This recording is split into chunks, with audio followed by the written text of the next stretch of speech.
بصوا النهارده هنعمل حاجه كده بس من غير تريقه يعني. آه فتحت الفريزر او فتحت التلاجة ما لقيتش عندك فراخ، اظن مش هتقولي لهم ما فيش اكل النهارده. هتجيبي كمان بطاطسايه زي ما انا بعمل كده. لقيتي عندك بقى ورك فرخه، لقيتي عندك حته سلتس، لقيتي عندك اي حاجه، معلقتين لحمه، حته لحمه كنت سلقاها، اي حاجه. هنعمل ايه هقول لكم. البطاطس دي هنعملها كده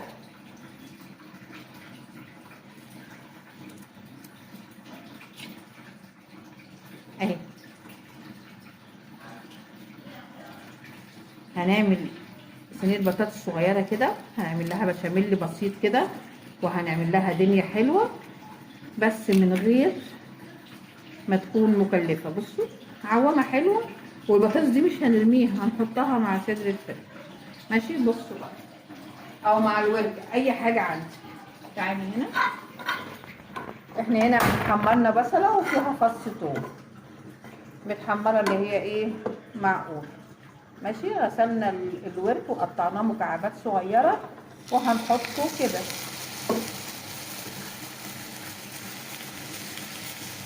اي حاجه اللي تلاقيها عندك، ورك، صدر، اي حاجه. انا والله لو كانت تنفع بالاجنحه بس انا للاسف مش مدمنين جلدي يعني، كنت هعملها بقى.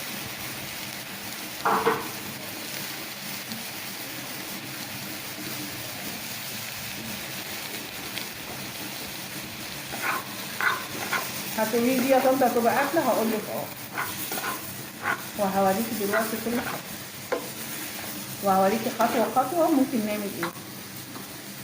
طبعا هي كده كده فيها ماده دهنيه بس ممكن نديها شويه بسيط كده.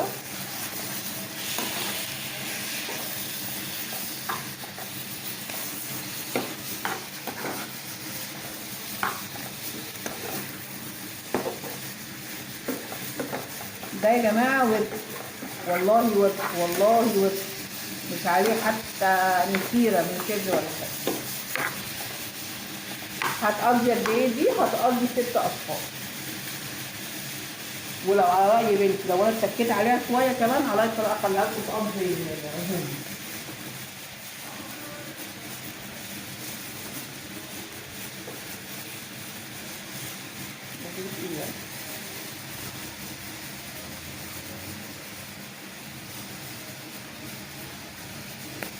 هنقطع طماطمايه صغنونه كده عليها كده.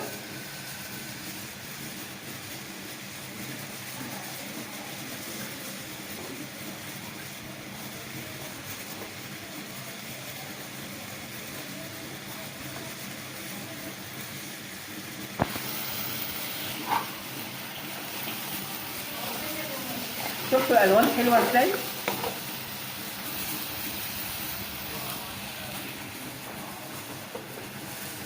هتوطي خالص عليها بس انها ايه، تتشرب شويه. ماشي، وادي فلفل اسود،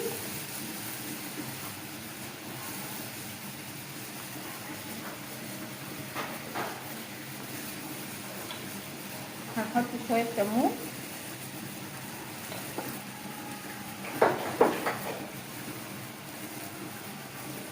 هنحط شويه كزبره ناشفه،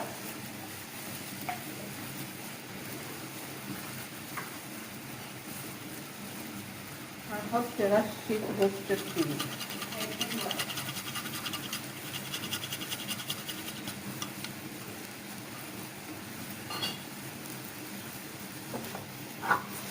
نسيبها بقى ثواني ونرجع نكمل الايه، البطاطس بتاعتنا. احنا كده بس عايزينها تتشمع كلها عشان نقدر نعمل اللي احنا عايزينه. نيجي عند البطاطس بقى بس بقى، ونبتدي ايه، نكمل. انا مش عايز اطول عليكم الفيديو والله، بس حقكم عليا يعني، عشان لو كان في حد ما خدش باله. احنا بنعمل على قد البطاطس بقى اللي بتطلع ديت، ممكن نعمل بيها كذا حاجه. اولا ممكن نحطها في ارضيه الصينيه عشان تتشرب او عشان ما تتسعجناش البطاطسايه. وهوريكم دلوقتي البطاطس هنعمل فيها ايه برضه. خلاص بقى اسيبكم وهوريكم البطاطس هعمل فيها ايه دلوقتي. هخلصها بس وارجع لكم تاني.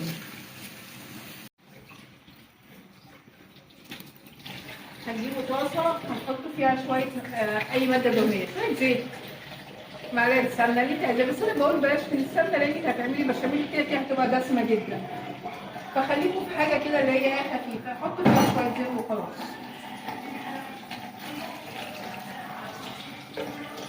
وهنعمل ايه بقى؟ نشوفها سخنت الاول. لا لسه.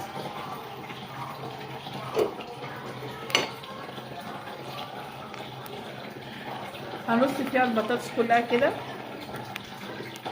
عشان تاخد صدمه.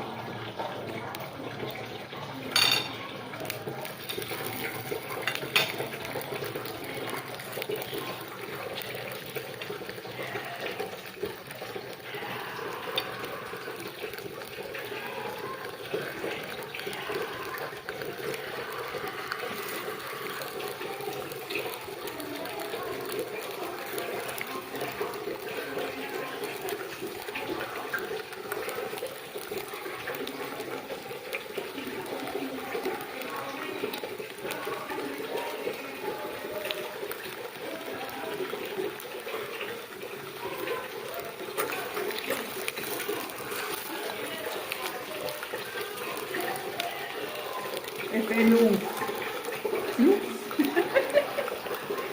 بقول لها كده في الفيلم. على فكره الفانوس السحري ده هتلاقي 90% من الدول حتى العربيه والله بيحبوا. شويه في ابدا كده.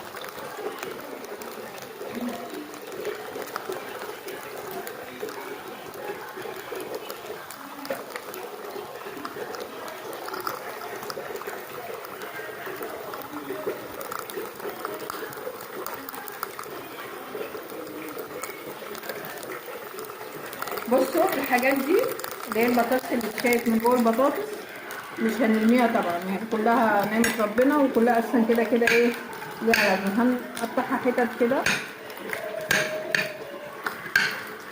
وادي ربع جزرة كده بس عشان الالوان. انا بحب قوي الاكل يبقى شكله حلو. ماشي.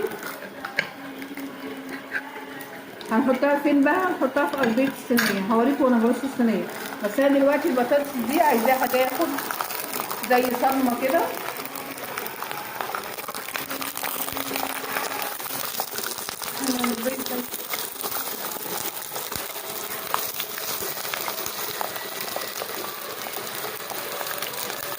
هنرجع نقلبها تاني، يعني اللي ما احمرتش هنرجع نقلبها تاني. بس انا عشان ايه تبقى خدت من كل الجوانب اللون اللي انا عايزاه.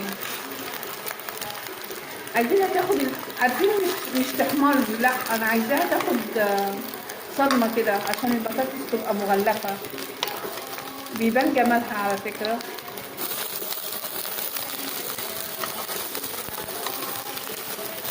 انا عايزه اقول لكم ان دي الطاسات والحلم اللي هي بالشيء الفلاني يعني. بس انا لاقيه فيها طبعا كذا عيب كده وبلغت الشركه بيه، ويمكن عملت تاتش معاهم بسبب الكام حاجه دول. اول حاجه ان فيهم المفروض ان هم ما بيجرحوش، لقيت لا في تجريح. المفروض ان ما فيش حاجه بتلزق، هو 90% ما فيش حاجه بتلزق، بس في نسبه ان شاء الله حتى نسبه 1% مش 10%. انا شايفه ان ده غلط، عشان انا اروح اجيب دلوقتي طقم يكلفني 25,000 جنيه ولا 30,000 جنيه عشان في الاخر يبقى زيه سوري زي الكيسان العاديه، او مش عارفه بس حاسه ان هي فيها تبذير. بصوا الايد بتاعتها بتتشال وبتتركب. دنيتها مش وحشه، ما بنتعاملش مع اي حاجه معاها بنتعامل مع كله خشب. انا دلوقتي بس عشان بنقل البطاطسايه كده، انما انا جايبه لها طقم معايا كله خشب، كل اللي بتعامل معاه خشب معاها. ومع ذلك انا حاسه ان هي عندها عيب فني. الايد دي بتتشال ليه؟ بتتشال عشان لما تيجي تدخليها الفرن. بس بصوا هوريكم حاجه انا عملت فيها مخصوص عشان اوريكم العيب ده. قربي كده يا يارا. بصوا الحتت دي انا مش عارفه ايه ده مش زيت لازق ولا اي حاجه. فالمفروض انها ما بتسيبش اي علامات، والمفروض ان انا كمان ممكن استخدمها من غير لا زيت ولا سمنه. الحته بتاعتها واقفه في قلب الطقم بحوالي، في حتت ب5 وفي حتت ب6، هما الطقم كله 4 حتت تقريبا. فانا مش فاهمه بصراحه، هو حاجه ومعرفش تقريبا 30، مش عارفه كام بالظبط.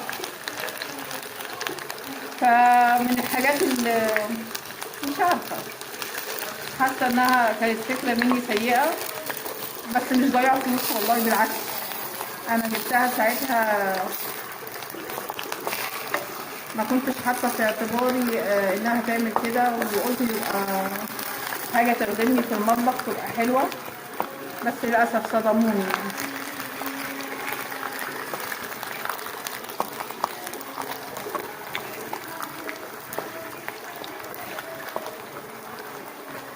بصوا احنا عايزينها توصل لكده ماشي كده. احنا هنبتدي نرص في الصينيه اللي هنعمل فيها، هوريكم ارص ازاي، بس اعمل بشاميل لو عايزين نعمله معاكم اعمله معاكم، بس انا عملته معاكم كذا مره البشاميل، لو عايزين نعمله تاني اعمله، بس انا هعمله في السريع كده عشان انا مش عايزه الفيديو يطول عليكم اكتر من كده، عشان ما اكلفكوش، وفي نفس الوقت انتوا شاطرين وانا عارفه ان انتوا حلوين وبتعرفوا تعملوا كل حاجه.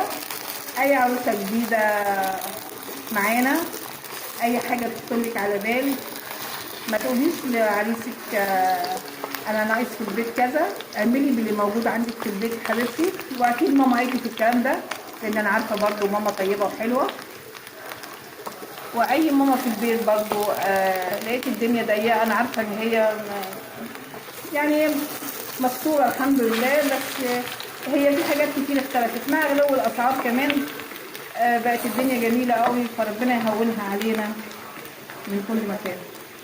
هسيبكم هعمل البشاميل وهرجع، احنا كلها هنديها اللون دوت وبعد كده وانا برص هوريكم، وهوريكم قوام البشاميل، لاني مش عايزينه تقيل ومش عايزينه بلبن كتير، ومش بص احنا بنعمل حاجه اقتصاديه، يعني عندي كوبايه لبن هعمل لك بيها بشاميل. يلا، انا ما عملتش بشاميل كتير، بس عملت حبه صغيرين، كوبايه لبن وكبشه شوربه وربع كوبايه ميه ودي وزبده وزيت، الحاجات اللي انتوا عارفينها يعني. هنعمل ايه بقى في دي؟ نفس الطاسه اللي احنا قلينا فيها، دي نفس الطاسه اللي احنا قلينا فيها ماشي.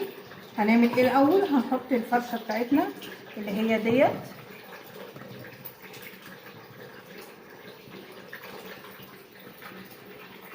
دي البطاطس بتاعتنا اللي احنا ايه طلعناها من البطاطس صح.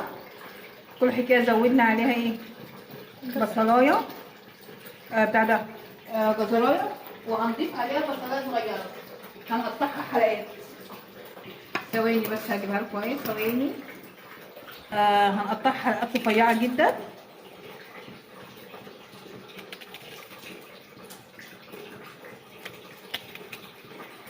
احنا بس عايزين نخلي بنطعم البطاطسايه من تحت، مع بقى الصوص اللي هينزل مع الكريمه اللي هتتعمل مع مش عارف ايه، هتلاقوا الدنيا بقت حلوه، وهتلاقوا صينيه تحفه.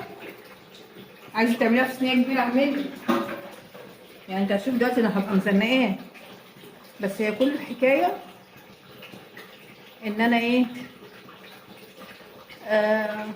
قلت استغل. شفتوا التوفير؟ شفتوا نوجه بتعمل عظمه، بوفر. دول بقى يا جماعه، الجماعه اخواتنا الجمال الكوريين ما شاء الله عليهم، بيوفروا على قد ما يقدروا يعني، بصراحه يعني طلعوا عظمه برضه.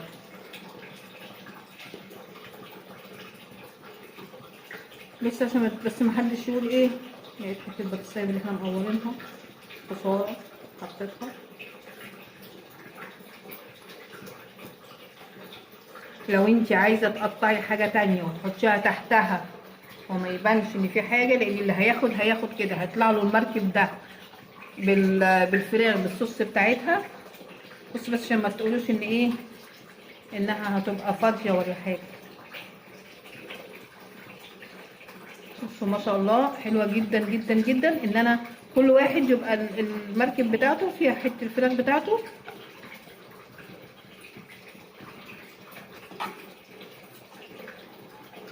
عايزه تعمليها مع مكرونه سباكيتي اعملي، عايزه تعمليها مع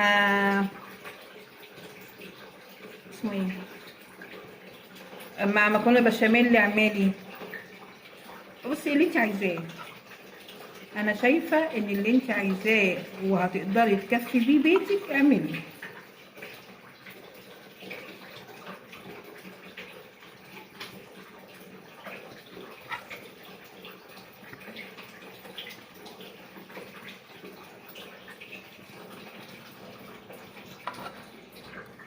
لا ايه حلوه، هتعرفي تتكلمي بنتي؟ بقول لها شكلها ايه، خايفه تقول لي حلوه. لا قلت لك حاجه.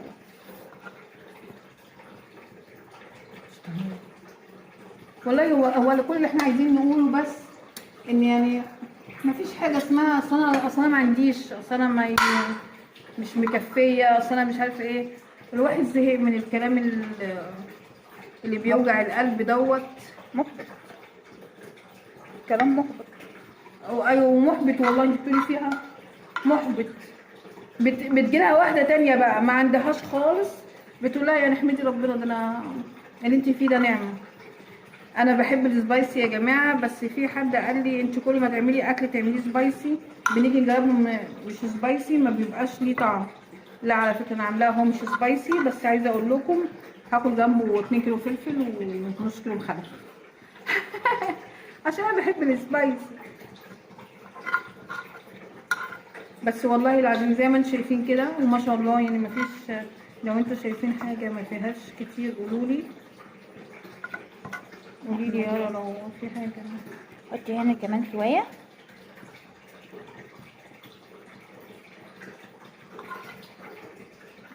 هتصدقوني لما اقول لكم والله. دي. لا في حته كبيره اهي. ايوه اي خدمه. انا قاعده اقول يلا لا، انا اللي احط لها حته كده.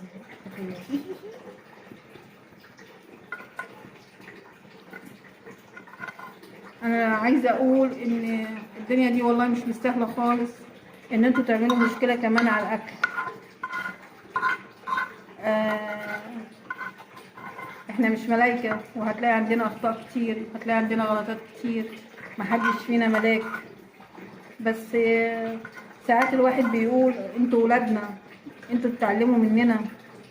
اصبري اصبري، الايام اللي جايه حلوه وهتلاقي فيها خير، عشان ربنا وعدنا بكده. شفتوا ايه رايكم؟ والله العظيم يعني عايزه اقول لكم تحفه، ولو شميتوا كمان ريحه هتقولوا بس لا تعليق.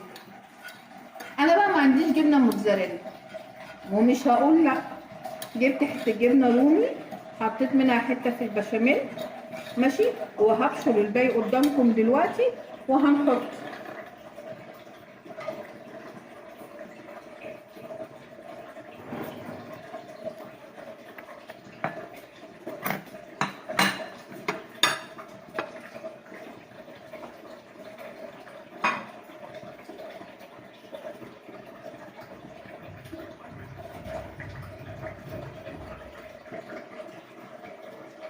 جبت كام قطعه كانوا في الثلاجه، مفيش ادنى مشكله. مش هقول مفيش خالص، في برضه، في برضه، كله فيه، كل خير فيه، صح ولا ايه؟ طب بما انكم انتوا شاطرين وتساعدوا زي يارا كده، مش هتخلي حد يدخل بيتك ويقول لا ده في حاجه ايه ناقصه.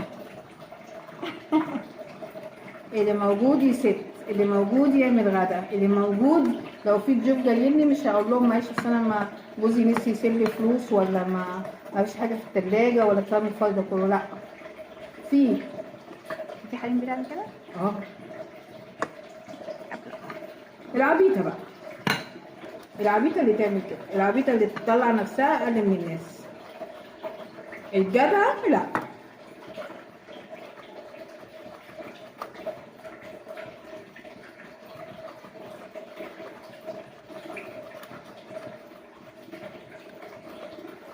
يلا ماشي.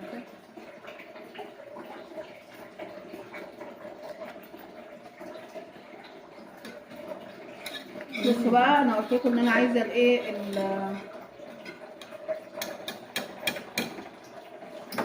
انا عايزه البشاميل خفيف مش تقيل. بص هقول لكم ليه. عشان انا عايزاه يا دوبك اللي هو يديني ايه، الطعم الحلو، مش عايزاه اللي هو يخبي لي المنظر، لا. وهم على فكره عاملينه كده. السلام عليكم ماما.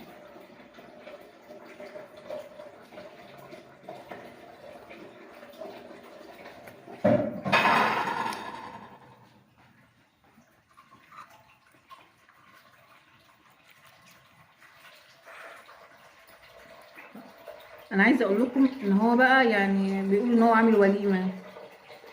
هو ولد كوري كده وكان عازم واحد صيني بقى وعملوا عزم، بس نجلة عامله عزم اكتر منهم بقى. لما تعملي كده في الصين ممكن يكون مثلا ورك الدجاجه عندهم 2 كيلو. انما والله لا، انا مش عامله بالامهات، انا عامله ورك دجاجه بالدجاجه الطبيعيه العاديه عندنا. ده بقى هيدخل الفرن.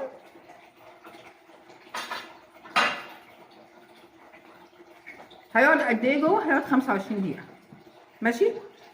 على حسب كل فرن. وبألف هنا.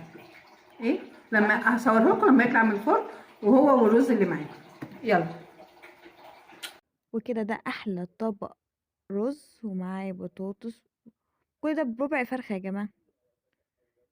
يلا يا جماعة، بألف هنا عليكم، ويا رب يكون عجبكم، واشوفكم المرة الجاية.